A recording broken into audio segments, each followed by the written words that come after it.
एक तो देखिए, जो भी कैंडिडेट आपके राजस्व विभाग वाले हैं और एक आपके सामाजिक न्याय और अधिकारिता विभाग वाले जो भी कैंडिडेट हैं, जिन भी जिलों से संबंधित हैं, उनके लगातार मैसेज आ रहे हैं कि हमारी जो नियुक्ति आदेश है वो कब जारी होगा।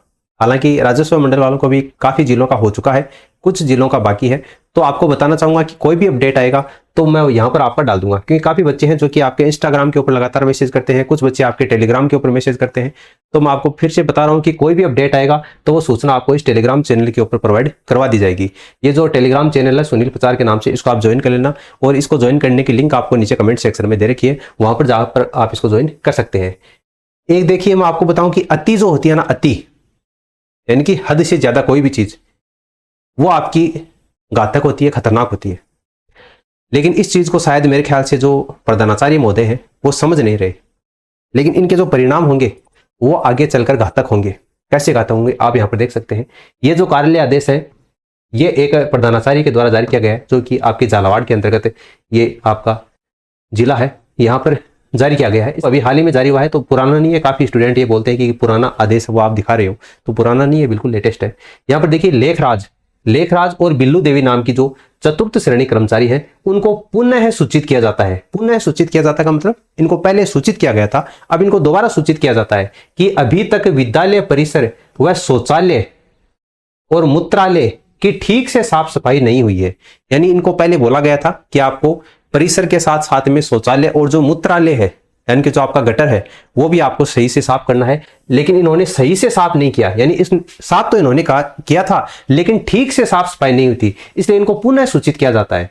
अतः इनको आदेशित किया जाता है कि ये समय समय के ऊपर साफ सफाई करें और साफ सफाई ठीक से करें, अन्यथा अग्रिम कार्रवाई हेतु स्वयं जिम्मेदार होंगे, है ना। ये आपके लेखराज जी और ये आपके बिल्लू देवी। चाहे आपका चिकित्सा विभाग में हो चाहे शिक्षा विभाग में, हर कैंडिडेट के प्रति हमारी हमदर्दी है। ऐसा नहीं है कि हम केवल शिक्षा विभाग वालों की आवाज नहीं उठाते हैं या फिर केवल चिकित्सा विभाग वालों की आवाज उठाते हैं, सभी की आवाज उठाते हैं। लेकिन देखो, कोई भी काम करना पड़ता है या करवाया जाता है उसको एक तरीका होता है। अब ये प्रधानाचार्य महोदय, इनको ये लग रहा है कि कोई भी काम करेंगे तो चतुर्थ श्रेणी कर्मचारी वाले करेंगे, है ना। कोई भी काम इनके बस का नहीं है तो वो यही करेंगे। अब ये तो चलो चतुर्थ श्रेणी कर्मचारी की सरकार ने भर्ती निकाल दी और इनको ज्वाइनिंग दे दी, ये आ गए।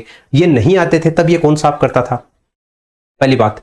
दूसरी बात, ये बच्चे साफ कर रहे हैं लेकिन इनको पुनः सूचित किया जाता है कि ये ठीक से साफ सफाई करें, है ना। तभी मैं बोल रहा हूं कि अति जो होती है ना, वो किसी भी चीज की हो वो बुरी होती है और इसका परिणाम इनको भुगतना पड़ेगा। क्योंकि ये बच्चे 2 साल तक यहां पर रहने वाले हैं, अभी तक इनको ज्वाइन किए हुए 1 महीना भी नहीं हुआ है, और अगर इनके साथ में इस तरीके का बर्ताव किया जाएगा तो फिर ये भी ठीक से बर्ताव नहीं करेंगे। ये हर एक स्कूल के प्रधानाचार्य को, हर एक चिकित्सा विभाग में जो भी आपके संस्था प्रधान होते हैं, सभी को इस चीज के बारे में सोचना चाहिए। जो चतुर्थ श्रेणी कर्मचारी होता है वो एक आपका मंत्रालय कर्मचारी होता है। उसका जो कार्य होता है वो आपका मंत्रालय कर्मचारियों के अधीन होता है, सहायक कर्मचारी के रूप में होता है। चाहे वो आपका शिक्षा विभाग में हो, चाहे राजस्व विभाग में हो, चाहे आपका चिकित्सा विभाग में हो, मंत्रालय कर्मचारी होता है। और यहाँ पर आपका जो एलडीसी होता है या फिर जो भी टीचर्स होते हैं उनके सहायक कर्मचारी के रूप में उनकी ड्यूटी होती है। ये आपका मूत्रालय, शौचालय, इनकी साफ सफाई तो करें लेकिन ठीक से साफ सफाई करें, है ना।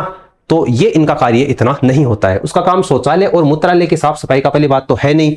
दूसरी बात, आपने दे भी रखा है, बच्चे कर भी रहे हैं, तो आप इनको बार बार सूचित कर रहे हैं कि ये ठीक से साफ सफाई नहीं कर रहे, तो ये आपकी अति है। और अति हर चीज की खतरनाक होती है। कल को मान लीजिए कि जो गांव के जो भी भामाशाह है उन्होंने अगर पैसे दे दिए या सरकार की ओर से बजट पारित हो गया और आपकी स्कूल में अगर बिल्डिंग का काम चालू हो गया, तो उसके बाद में तो आप जो चतुर्थ श्रेणी कर्मचारी जो भी बच्चे लगे हुए हैं उनसे आप बेलदारी का काम भी करवाओगे, उनसे कार्ड भी गिरवाओगे, है ना।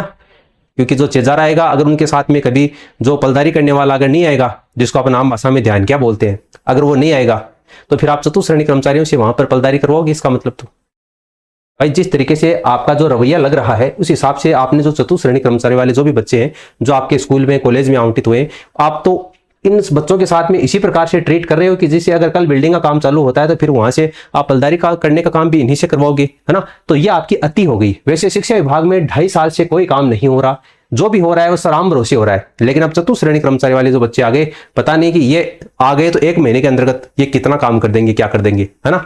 चतुर्थ श्रेणी कर्मचारी से ये काम करवाना भी न्याय उचित नहीं है। समझ में ये नहीं आ रहा है कि कार्य योजना स्पष्ट क्यों नहीं है, कौन सा कार्य कौन करेगा ये भी शिक्षा विभाग तय नहीं कर पा रहा है। यानी कि चतुर्थ श्रेणी कर्मचारी की भर्ती निकली है, इसमें हर एक विभाग के द्वारा उसका जॉब चार्ट जारी करवाया जाना चाहिए। माना कि संस्था प्रधान होता है, वो अपनी तरफ से कार्य देता है, है ना। हाँ वो भी ठीक है, चलो जॉब चार्ट में जो बात नहीं लिखी हुई होती है और जो काम करने लायक होता है वो चतुश्रेणी कर्मचारी वाले बच्चे कर भी लेते हैं, लेकिन हर चीज की एक सीमा होती है, उस सीमा से, उस दायरे से बाहर जाकर आप उससे काम नहीं करवा सकते। ये काम हर एक विभाग के संस्था प्रधान को सोचना होगा। और शिक्षा विभाग जिसने इतना अच्छा काम किया, इतने बच्चों का इतना जल्दी वो आपका डॉक्यूमेंट्स वेरिफिकेशन कर दिया, उसके बाद में आगे भी प्रक्रिया है वो काफी तेजी से हुई और जल्दी रिजल्ट भी निकल आया, बच्चों को ज्वाइनिंग भी मिल गई, लेकिन शिक्षा विभाग कम से कम जॉब चार्ट जारी नहीं कर पाया। ये भी बड़ी शर्म की बात है। हर एक विभाग अगर अपना अपना जॉब चार्ट जारी कर दे तो इन बच्चों को यह भी समझ में आ जाएगा कि इनको क्या काम करना है।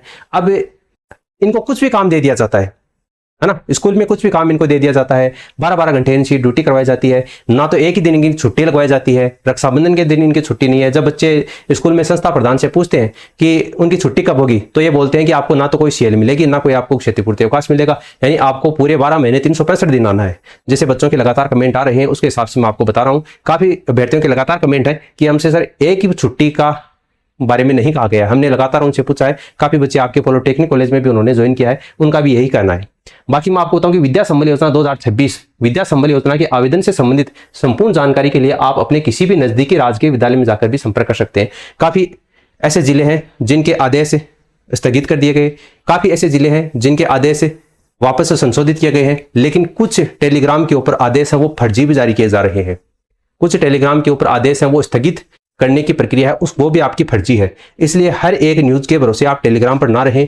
जो विद्या संबल योजना है उसके लिए सबसे बेस्ट ऑप्शन यही है कि जो भी आवेदन करने वाले अभ्यर्थी हैं वो अपने नजदीकी विद्यालय में जरूर जाएं, क्योंकि आप आवेदन करोगे तो आपका जो गांव का स्कूल होगा या पड़ोस के गांव का स्कूल होगा उसी में कर पाओगे, तो आपके द्वारा भरा गया जो आवेदन है वो भी स्कूल के अंतर्गत ही जमा होगा। तो जहां पर आप आवेदन करने वाले हो उस स्कूल में जाकर आप पता कीजिए कि आपके 3rd ग्रेड की पोस्ट है वो कितनी खाली है, 1st ग्रेड और 2nd ग्रेड एलडीसी और लैब असिस्टेंट की पोस्ट है वो आपके विद्यालय में कितनी खाली है या नहीं, वहां पर जाकर आप पता करोगे तो सबसे बेस्ट ऑप्शन है। बाकी आप 3 से 4 स्कूल में आवेदन है वो जमा करवा सकते हो। विद्या संबल योजना में सीकर जिले में शिक्षकों के 1974 पद वो खाली है और अब इन पदों का विद्या संबल योजना इनकी जो गेस्ट फैकल्टी है उसके माध्यम से भरने की तैयारी है। जहां आचार संहिता लागू वहां पर नहीं होगा चयन, यानी कि आपके जो नगरीय चुनाव हो रहे हैं वहां पर आपकी आचार संहिता लागू है, तो वहां पर ये विद्या संबल योजना के तहत गेस्ट फैकल्टी का चयन नहीं होगा। अभी फिलहाल क्योंकि पंचायत चुनावों वो चालू नहीं हुए हैं इसलिए आचार संहिता नहीं लगी है, तो अभी केवल ग्रामीण क्षेत्रों के लिए प्रक्रिया जारी है। तो फिर काफी स्टूडेंट का ये कमेंट आता है कि शहरी स्कूलों के लिए कब होगा, तो जैसे ही आपकी आचार संहिता शहरों से हट जाएगी उसके बाद में शहरों में आपकी गेस्ट फैकल्टी के रूप में जो विद्या संबल योजना है उसके तहत शिक्षकों को चयन किया जाएगा। विद्या संबल योजना में काफी एक ये भी आ रहा है कि कैंडिडेट है उनको शपथ पत्र है वो 50 रुपए के स्टाम्प पर बनवाना है या फिर सादे कागज पर बनवाना है, तो आपको सादे कागज के ऊपर ये शपथ पत्र वो देना है। आप यहाँ पर देख पाओगे विद्या संबल योजना सादे कागज पर देना होगा शपथ पत्र, ठीक है। आपको स्टाम्प पर बनवाने की आवश्यकता नहीं है, 2 पेज का शपथ पत्र है जिसमें आपकी 13-14 वो शपथ है वो आपको लेनी है, तो आपको सादे कागज के ऊपर बनवाना है।